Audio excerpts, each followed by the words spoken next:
Welcome to worksheet number 6, the high concept worksheet.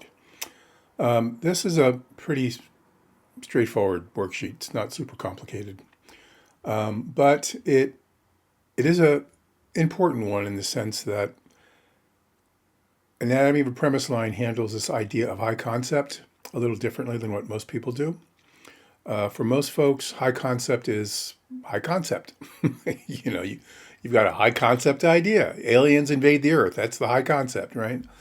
It's usually very genre heavy. One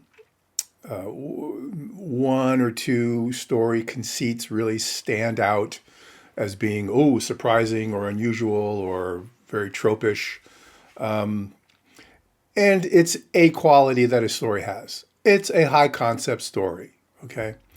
I take a very different approach. I think every story is high concept, but the high concept might be very low. It's a continuum. It's a seven qualities that, taken in aggregate, give you the high concept or the not so high concept. But it's a continuum that every story falls in at some point, and it helps to know where your story lies on that continuum, because it informs you about how you're going to sell and pitch this thing and to who. You're not going to try to sell a very low key kind of story to a very, energized, high key, publisher or editor. They're not looking for that kind of thing. You might think it's really cool, but it might not be appropriate for them, right? So the standards in a lot of the submission requirements that you'll read in Writer's Market and other places will say, we want high concept, but they don't ever define what it means. It's very intuitive for a lot of people that they understand what high concept means, but I think it helps to see it in a broader way from a development perspective. So this particular worksheet, again, is very straightforward, but it's got seven basic components that I identify as elements that, when taken all together, give you the sense of how high concept your story is. There is a separate reference that you can download that defines these a little bit more, but I want to just go through these here on the worksheet so you can see what we're talking about. And, this is kind of like the premise logline checklist. It's very yes, no. You either know you've got these pieces or you don't. And the fewer of them you have, the more you want to think about your idea and other ways of, juicing it up a little bit. Or just identifying what you've got, and what it is what it is, but that will help inform you and make you more conscious about the kind of story you have versus what you think you might have. So let's just go through this. First one is, entertainment value. There's seven things, right? What's the entertainment value? What's the degree of originality? What's the degree of uniqueness? Original and unique are two very different things. What's the degree of its visualness? How cinematic is this? What is the emotional focus, what I call the root emotion? Who's the target audience, and what if question does this spark? These are all very, very useful questions to help narrow this down. So let's look at the very first one. What's the entertainment value? Well, what the hell do you mean by entertainment value, Lions? I think you know what I mean by that. How engaging is this? How much fun? How mysterious? How hard is the puzzle you're trying to solve? How engaging is this thing? I always love to use the example of My Dinner with Andre, which is two guys sitting in a restaurant, having dinner, and talking. That's it. The only other character is the waiter who delivers the food. There's no food fight. There's no explosions. There's no fire in the kitchen. It's just two guys sitting at a table talking. And it's riveting. Very high concept in its low concept. Works beautifully well. It's a brilliant piece of writing. And very entertaining. because it's riveting. You love watching these two guys talk. So, what is the entertainment value of your story? Just because it's slow, just because it's two people talking, doesn't mean it's going to be a one. And not necessarily at all. I would give that an 8 or a 9. My dinner with Andre. So, but tell yourself the truth. How entertaining is your idea really? If you were looking at this for the first time, would you be really entertained? You're probably the worst judge to answer this question because it's your story. But try to see what you come up with. Okay, 1 to 10. What's the scale? Then what's the original take? Every story is going to have a familiar context. What I mean by that is everything's been told. There are no new stories. There simply aren't. They've all been told. How many love stories get written every year? Thousands, thousands, and thousands. But some of them stand out. Why? Why them? What's so special about those love stories? There's something original in the take. There's something that takes this familiar construct called the love story genre and finds some other new way into it that is original, that we haven't seen either at all or very seldom. And so there is this sense of originality there, and that's part of the entertainment value. Okay? So how original is your take to a familiar context, i.e. genre, that you're telling? Okay? Identify the familiar context. Okay, I'm writing a buddy cop story here. Okay, what's my original take on that makes this more me and not generically like everybody else's buddy cop story? That's the original take. See how you can codify that. How would you express that? Okay. And the other piece of this, of course, is what's unique about that idea.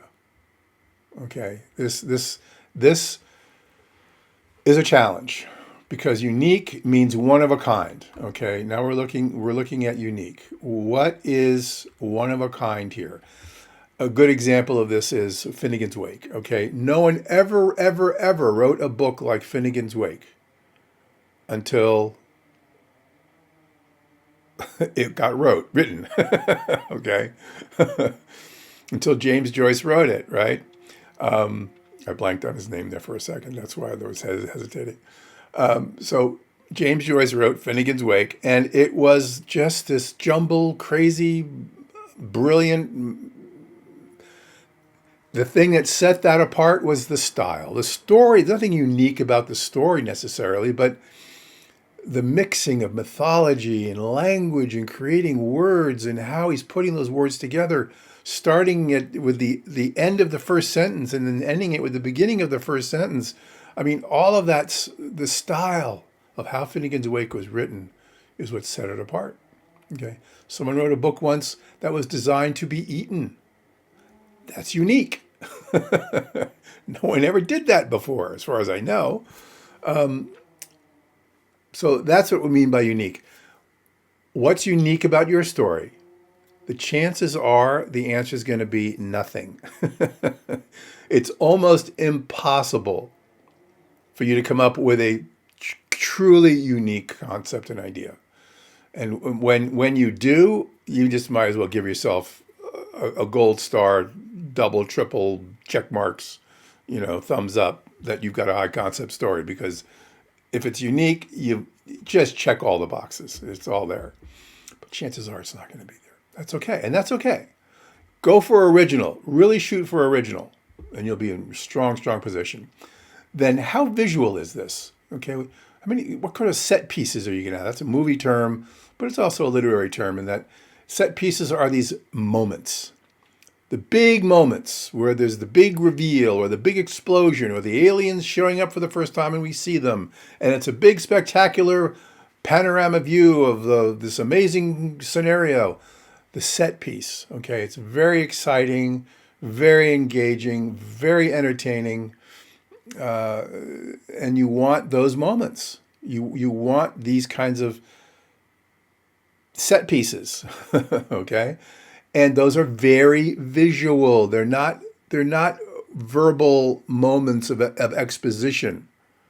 That's not the set piece. It's that could be a part of the set piece, but it's really a visual bang, okay, that you have in the story.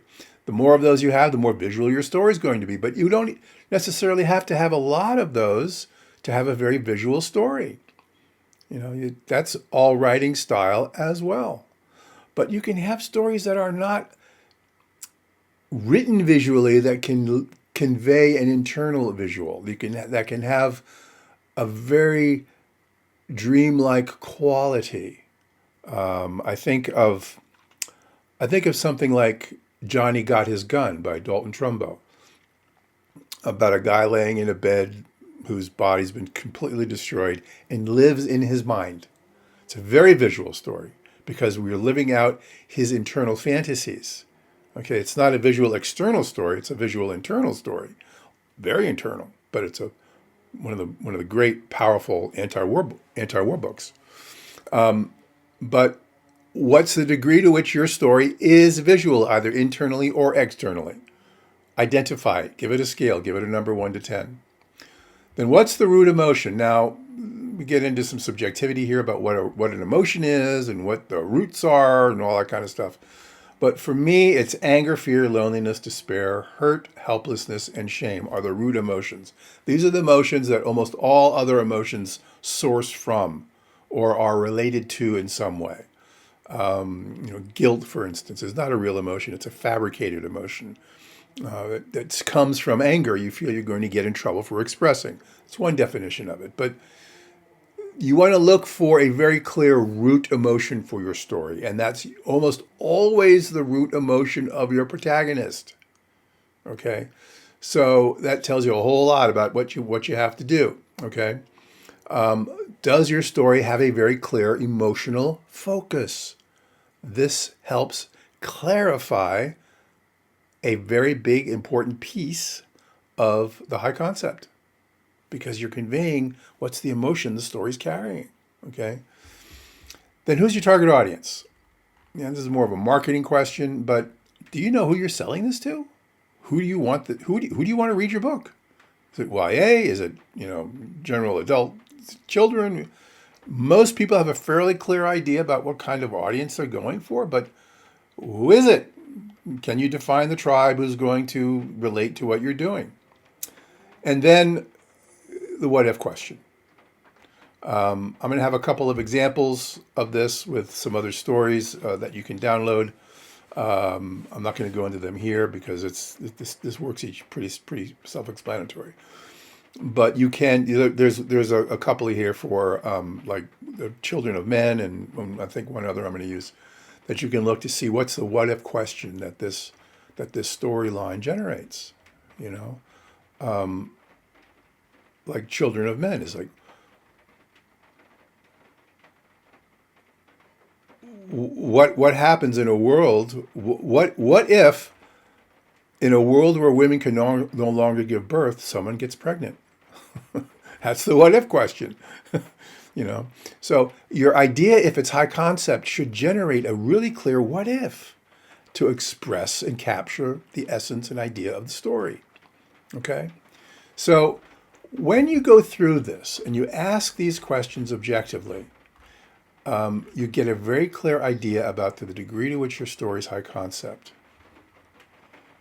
And when you have this clearly in your own mind, this will help you later on if you haven't done the premise logline checklist tool, which is for unit testing, right? Once you have your premise line and your log line done, you have people fill out the checklist form to start giving you objective market feedback about your premise line and your log line. But you might have to explain to them, because there's a section in that checklist that deals with high concept. You might have to explain some of those terms so they understand what it is you're asking them. So this will help you be able to explain that to them so they can really give you the feedback that you need on your own high concept for your story and your logline. Okay. So the checklist and this kind of reinforce each other. So use those together as tools. Okay, so look underneath in the document downloads here, and you'll see a couple of examples of this worksheet filled out for two familiar stories, just to show you, how I applied them to those. And then you can take it from there.